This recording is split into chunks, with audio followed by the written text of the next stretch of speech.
as I've been watching some different videos the last few days, trying to get over COVID and with the winter storm, been seeing a lot of older technicians and mechanics and do-it-yourselfers giving advice to younger people about buying tools. And there's some good stuff, real good stuff I've seen. I've been, as you've seen some of my other videos, I have been collecting tools since the late 90s. And I'm no longer a technician or working with my tools for a living, even though, you know, I do have the farm here and I do a lot of work with the tools I have. And in the way it makes money for the farm. But, you know, there's a lot of good tools out there. There's a lot more to choose from now than there used to be. And as I talked about in some of my other videos, I'm going to talk about a couple of tools now that were really good 20 some years ago when I started buying tools. And for a technician, you could buy them fairly cheap, but you really have no place to get them now or to get them warranted. And one of the first ones is this ratchet here. This is an AimPro ratchet. I think AimPro is still in business. And, I mean, they weren't the highest grade tool, but they were a good alternative for something you could buy. You used to be able to get these at Advanced Auto Parts. And I've had this ratchet since 2004. It's held up quite well.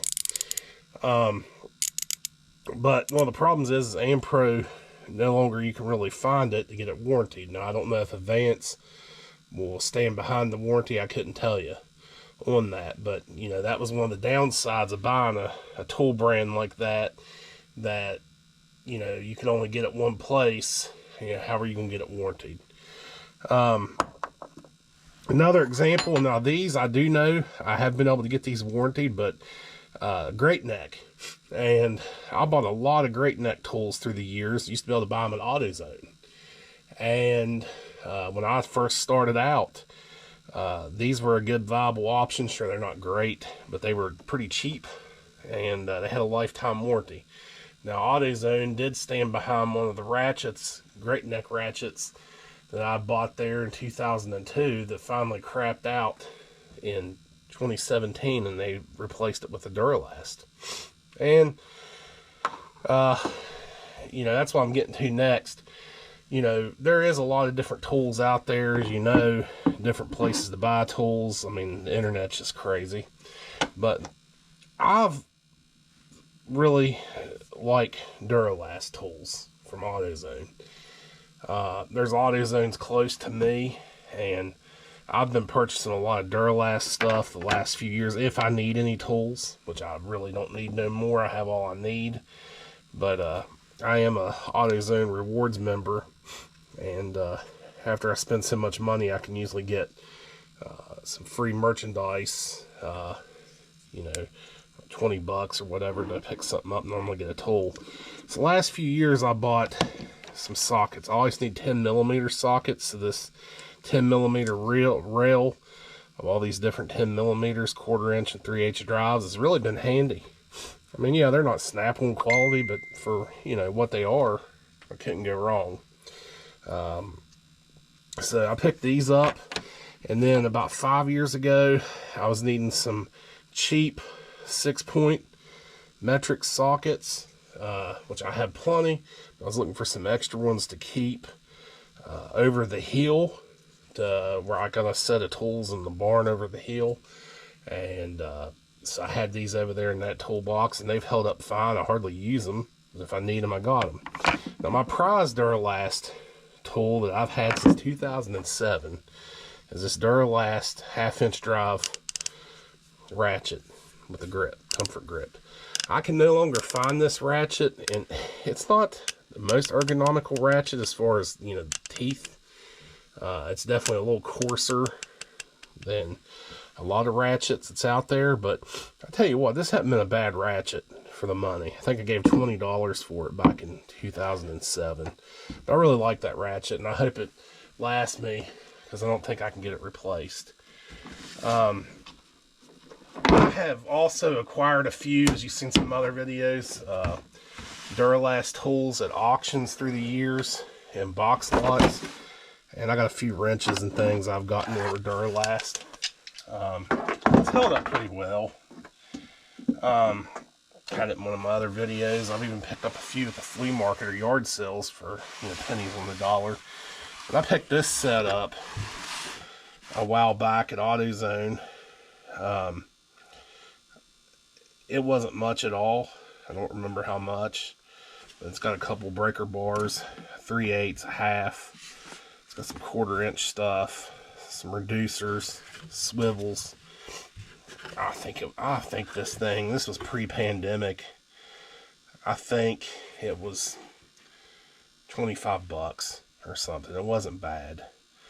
I had picked this up one day. I was doing a water pump on an old Ford Focus that I had, and I had some AutoZone rewards left over after I bought the water pump, and I used it and got this. This has been handy. I keep it in the truck in case I need it for something that's an emergency on the road. But it's not a bad deal at all. But again, you know, I know some people are leery of, you know, trying to stay with name brand tools, and I'm one of them. I like, you know, name brand, and I'm not really in the business of buying tools now because I need no more. I have all I need, but one thing I do like about trying to stay with a company that's had a branded tool for a long time is you can always get it warrantied out. You know, this is what I like about Snap-on or Mike, or, you know, even Craftsman, even though it's no longer USA and it's no longer the same stuff as Sears days. You can still go into Ace Hardware or Lowe's or something and get it warrantied out if it's, you know, comparable. I have run into a few issues with Craftsman stuff. Even back when I worked at Sears 20-some years ago, there were some issues with, you know, test products or whatever that went on the market very long and being able to get it warrantied out. You know, I remember in the late 90s I started collecting tools. You know, there was a lot of other brands like ProGrade, which I still see them from time to time. They actually sell them at the running store that I've done the video on when I was in Lima, Ohio. Those weren't a bad tool, really. A lot of your independent auto parts dealers back in those days in my area carried those. And those were the only metric tools you could pretty much find at that time, because it was hard to find a lot of metric stuff in the 90s, at least in my area. You could find it, but it wasn't as easy. The sets definitely weren't like they are today. I've run into that with Stanley hand tools, sockets and wrenches and things. Some of those sets at like Walmart, you know, used to carry, and I have a lot of Stanley stuff from that era, but, you know, getting it warrantied out. And if you read the fine print, some of it's a limited lifetime warranty. So always keep that in mind. But I've always found AutoZone's been pretty good at standing behind what they had sold. Pardon me for the cough. COVID's really got me in a bad spot, but I'm recovering and getting better. But, you know, I've been seeing a lot of videos, people talking about buying, you know, Snap-on tools through Caterpillar. I mean, I guess it's a good idea if you can get them warrantied. I know Roll King stores in my areas went with another brand called Crimson Tools or something along that line. But for the longest time, they sold DeWalt tools, hand tools. I personally really only own just a couple of DeWalt hand tools. I've used a lot of them. You know, we have them at my work. But as far as me owning any, I think I have a couple of wrenches I picked up, and they were on clearance. Like 10mm wrenches I picked up on clearance at Roll King when they were phasing out the DeWalt hand tools. But you know, again, I always try to look for that. As you've seen some other videos, yeah, you can shop smart and go to auctions and flea markets and whatever else and yard sales and look for tools, but it's so hit or miss. And if you're a technician or you're out trying to make money with your tools, you need them then and there. And, you know, let's face it, some of the wrenches have changed a lot. Them old Armstrong wrenches are great, and some of them older wrenches from the 60s and 70s are great, but, you know, let's face it, a lot of the stuff today, you need metric tools, you need things that will fit in tighter areas with better tolerances. You know, it's changed. You know, heck, Harbor Freight has come leaps and bounds since when they first come around. Uh, I remember in the late 90s when the West in Kentucky and buying Harbor Freight tools, and they were, a lot of them sockets and wrenches were just terrible. Now even their Quinn stuff and their, it's pretty good. Their Pittsburgh stuff, not bad. Icon, man, I don't own any of it, but wow, I really am impressed with what I've seen. I know several people that's bought it.